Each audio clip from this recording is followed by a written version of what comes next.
今日咧就為大家示範下咧點樣喺一個 Vivid File 裏邊咧揾翻我哋想要嘅 Fire Barrier 嘅防火牆嘅防火裝數啦。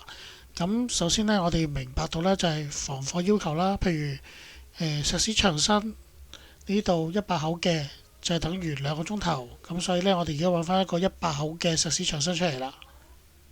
好，咁喺開住完嗰個 Vivid Model 之後咧，我哋咧就要開翻個 VB 啦，開翻個 Visual Graphic 嗰個 template 出嚟啦。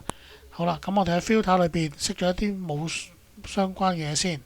咁我哋咧 create 個 filter，呢個 filter 咧就幫助我哋揾翻啲防火牆出嚟嘅。我哋譬如寫呢個叫 Fire Barrier 啦，俾翻名佢。咁咧佢屬於 wall 嚟噶嘛，所以揀翻 wall 啦 category。咁咧個 wall type 係咩咧？我哋想要話俾你聽揾咩先得㗎？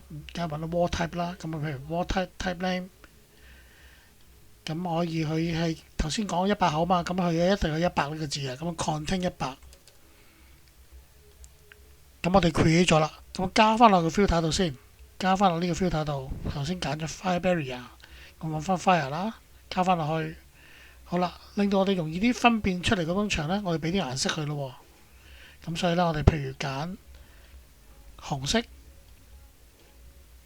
呢度都係啦 ，solid colour 紅色 apply 喺 cut 到嘅狀態下，我哋見到紅色嘅牆就係 fire barrier 100㗎啦。好啦 apply OK 嗱，咁你會睇到咯，呢啲牆就100啦。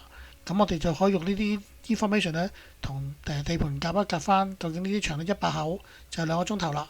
咁當然有可以好多個 searching criteria 啦。咁啊，再根據頭先嘅教嘅方法咧，係慢慢演變出嚟咧，就揾到心目中你想要嘅嘢啦。